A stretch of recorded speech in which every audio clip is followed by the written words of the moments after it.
जितना पढ़े सो जाने। क्या है? ज्ञान प्राप्ति की विधियां। आखिर हम कैसे ज्ञान प्राप्त करते हैं? अनुसंधान में हम ज्ञान को कैसे प्राप्त करते हैं? कौन सी विधि होती है कि जो हमको उस अनुसंधान से हमको मिलता है ज्ञान? ठीक ना? तो चार्ल्स पियर साहब के माध्यम से उन्होंने यह कहा ज्ञान प्राप्त करने की विधियां तीन हैं। इसने कहा, चार्ल्स पियर साहब ने कहा कि ज्ञान प्राप्त करने की विधियां कितनी है? 3। ठीक ना? उन्होंने कहा कि पहली विधि है दृढ़ विश्वास। पहली विधि क्या है? दृढ़ विश्वास। दृढ़ विश्वास का तात्पर्य उन्होंने कहा कि सदियों से चली आ रही जो आस्थाएं हैं, प्राचीन काल से चली आ रही जो आस्थाएं हैं, वे आस्थाएं जब तक मनुष्य जीवन भर जीवित रहता है, जितना उसका आयु रहती, तब तक वो चीजें उसके सामने बार बार आती हैं। जैसे हम कह सकते हैं श्री कृष्ण जी का जन्म मथुरा में हुआ था, राम जी का जन्म अयोध्या में हुआ था। ठीक ना? तमाम प्रकार के देवी देवता हैं, वो क्या है? जैसे महापुरुष में आ जाते हैं, गांधी जी का जन्म पोरबंदर में हुआ था। ठीक ना? ऐसे वीर अब्दुल हमीद का जन्म गाजीपुर में हुआ था। ये चीजें हमारे सामने बार बार आएंगी। जब ये बातें बार बार आएंगी तो हम ये समझ जाएंगे कि यह जो ज्ञान है दृढ़ विश्वास वाला ज्ञान है।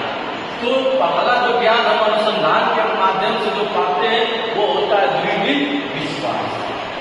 दृढ़ विश्वास के माध्यम से जो आस्थाएं जुड़ी रहती हैं वो चीजें हमारे सामने बार बार आती हैं, इसलिए उसको दृढ़ विश्वास विधि कहते हैं। अब आते हैं सत्ता। क्या आते हैं? सत्ता एक ये भी विधि है, एक अथॉरिटी जिसको अंग्रेजी में कहते हैं। ज्ञान प्राप्त करने की एक प्रकार की क्या है? विधि। मतलब कि जब हम कुछ पढ़ रहे होते हैं, जब कुछ हम अध्ययन कर रहे होते हैं और हमको यह चीज पता चल जाती है कि यही सही है, हमको यह बात पता चल जाती है कि यही सही है, तो हम उसको सही मान लेते हैं या कह लेते हैं ये सही है। ये क्या लग सकता? जिस प्रकार से आपका दाखिला एमए में हुआ, किस क्लास में हुआ? एमए में। तो आपको यहाँ बैठने का अथॉरिटी है, आप यहाँ बैठ सकते हैं क्योंकि आपके यहाँ सत्ता है। सत्ता इसलिए कि आपने यहाँ दाखिला ली। ठीक है? सत्ता का तात्पर्य होता है उस पर काबिज। काबिज का मतलब उसके बारे में जानकारी रखना, उसके बारे में अध्ययन करना, जिसको हम एकदम निश्चित कर लेते हैं कि यह वही है। वही क्या है? सत्ता। जैसे हम किसी से बात करते हैं तो कोई बात होती है तो कोई प्रश्न किया, प्रश्न करने के बाद कहा कि इसका उत्तर यही होगा, तो आप कैसे कहें कि इसका उत्तर वही होगा? क्योंकि आप पढ़े थे, आपको पता है वो उत्तर बदल नहीं सकता है, उसका उत्तर वही होगा। ठीक है? फिर आते हैं प्रियारी विधि। ठीक ना? प्रियारी विधि क्या है? देखिए, प्रियारी विधि का मतलब है तर्क के साथ सहमत। जब बालक, चाहे जब आप किसी से तर्क करते हैं, चाहे अपने श्रेष्ठ व्यक्ति से तर्क करते हैं, तर्क करने के बाद जो चीजें निकल करके आती है वही प्रियारी विधि होती है। अपने से श्रेष्ठ, अपने से बड़ों व्यक्तियों से जब हम क्या करते हैं? बहस करते हैं, जब चर्चा करते हैं, परिचर्चा करते हैं, समझ रहे हैं ना? तर्क के साथ। किसके साथ? तर्क के साथ। और उससे निकल करके जो निष्कर्ष, जो निष्पत्ति आती है वही प्रियारी विधि होती है। ठीक ना? प्रियारी विधि का तात्पर्य क्या है? तर्क के साथ सहमत। देखिए, हम लोग स्टूडेंट हैं, विद्यार्थी हैं, कोई भी अगर हमें बात पढ़ाए तो हमको तुरंत उसकी बातों से सहमत नहीं हो जाना चाहिए, हमको तर्क करना चाहिए।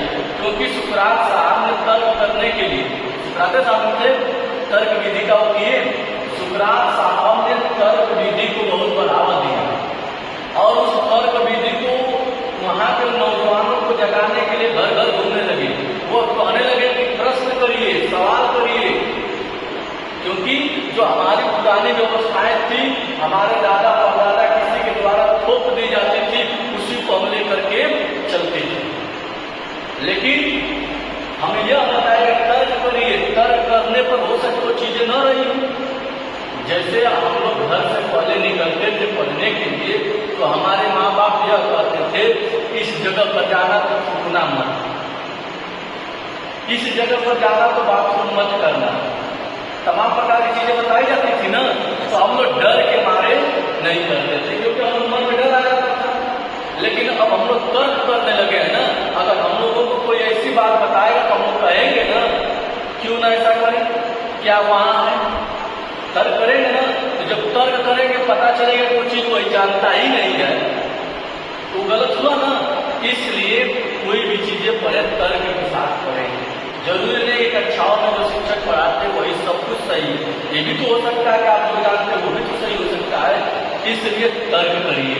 और इन्होंने ज्ञान की प्राप्ति की दो विधि बताई, एक निगमन विधि बताई और एक आगमन विधि बताई। निगमन आगमन विधि दोनों एक दूसरे से विपरीत है। निगमन कहता है कि मनुष्य मरणशील है, निगमन विधि कहते हैं कि मनुष्य मरणशील है, तो आगमन कहता है कि मनुष्य मरता है। निगमन विधि कहते हैं कि मनुष्य मरणशील है और आगमन विधि कहता है कि मनुष्य मरता है।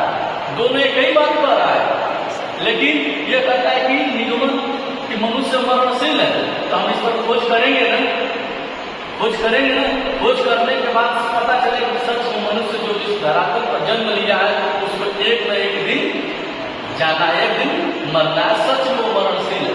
ये क्या कहता है कि मनुष्य मरता है, फिर उस पर यह कार्य करेगा। जब कार्य करेगा तो इसको भी पता चलेगा कि सच में मनुष्य एक दिन न जाना है। फिर यह आकर के अंत में कहेगा कि हाँ मनुष्य मरणशील है, लेकिन शुरुआत में यह कहेगा कि मनुष्य मरता है। यह शुरू में नहीं कहेगा कि मनुष्य मरणशील है, यह लास्ट में कहेगा, जब अनुसंधान कर लेगा, रिसर्च कर लेगा, तब यह कहेगा। ठीक है, तो आज इतना ही रहने दें, कल हम लोग इस चैप्टर को और अच्छे से पढ़ेंगे। ठीक है,